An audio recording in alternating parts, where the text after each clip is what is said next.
Bonjour, je m'appelle Piu et je vais vous raconter un petit peu de moi à la fois. Aujourd'hui, je ne vais pas aller dans l'ordre chronologique de mon histoire. Je vais vous parler d'une expérience extraordinaire qui m'est arrivée lors d'un atelier sur l'écriture inspirée animé par France Gauthier. C'était le 3 avril 2015. Là, on est au mois de mai, c'est encore frais dans mon esprit. Au début, le matin, je trouvais que c'était un peu plate. C'était pas vraiment dans mes attentes. Je me disais, bon, ça décolle pas vraiment. Mais alors, après-midi, là, par contre, ça a bien décollé. Après-midi, elle nous a donné un nouvel outil. C'était donc, on pose notre question et puis on ferme les yeux, on visualise, on prend ce qui vient, soit des images, soit des couleurs, et puis on les écrit. Après, on écrit ce qu'on a vu. Et donc c'est ce que j'ai fait. Et moi, ma question, c'était par rapport à ma mission de vie, parce que c'est vraiment important pour moi de pouvoir développer mes soins de guérison, la médecine énergétique, les stages de Reiki, etc. Et alors, je voulais vraiment savoir comment ça allait décoller, etc. Et puis, je me suis vue assise au pied d'une montagne, mais la montagne était dans mon dos. Alors, si je réfléchissais avec mon mental, c'était pas vraiment le fun. Sauf que je me sentais très sereine et je me voyais très sereine. Et puis là, je me suis levée, je me suis mise face à la montagne. Et la montagne, elle était costaud, elle était comme ça. Là, c'était pas une montagne comme ça. Mais je voyais pas le sommet, par exemple, je regardais même pas. Et c'était juste que de l'herbe. Je n'ai même pas capté à ce moment-là. Et puis j'ai monté, j'ai commencé à grimper la montagne avec une facilité, une légèreté incroyable. Et j'étais vraiment très heureuse de pouvoir monter la montagne comme ça. Et puis à un moment, je me suis arrêtée, pas parce que j'étais fatiguée, juste parce que j'avais le goût de regarder ce qu'il y avait autour de moi.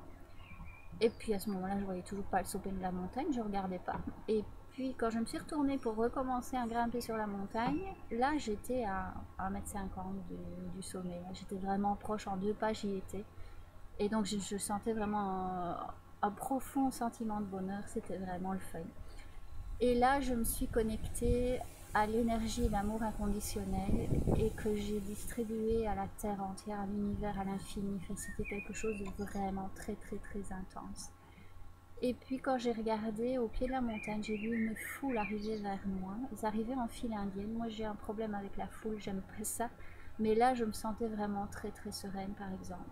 Ils arrivaient l'un après l'autre, vraiment avec le sourire, il n'y avait pas d'échange de paroles. Et là, je ne me suis pas vue en tant que personne, je me suis vue en tant que canal.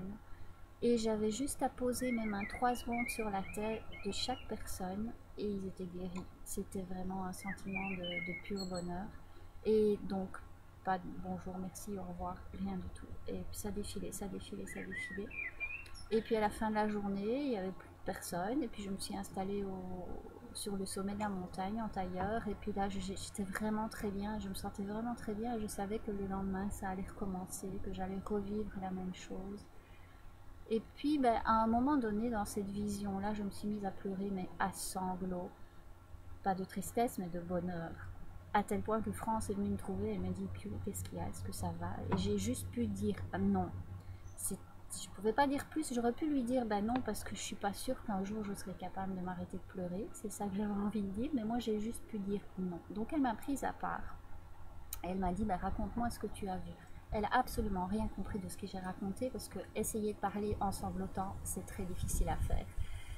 Et donc à un moment donné, j'ai quand même réussi à caser dans mes mots tant bien que mal. Je sais que ça n'en a pas l'air, mais c'est de bonheur que je pleure. Là, elle l'a bien entendu parce qu'elle a éclaté de rire. Elle a dit, ah, en effet, t'as raison, Piou, là, ça se voyait vraiment pas. Et donc, elle m'a demandé de partager ça à la classe. Ce que j'ai fait après, donc j'ai partagé ce que j'avais vécu. Maintenant, j'avais arrêté de pleurer, donc j'ai pu le partager correctement. Elle m'a dit, waouh, t'as vu ça en 10 minutes, c'était vraiment intense. Oui, c'était vraiment génial. Puis j'ai eu l'occasion de le raconter à un ami qui est hypnologue. Et il m'a dit, mais là, Pio, t'as vécu une guérison profonde de ton enfant intérieur. Et le fait de le raconter, tu guéris les autres aussi. Donc c'est pour ça que je vous le partage aujourd'hui. Et vous aurez la suite de mon histoire dans quelques temps. N'oubliez pas, vous êtes magnifique et tout est parfait. À bientôt.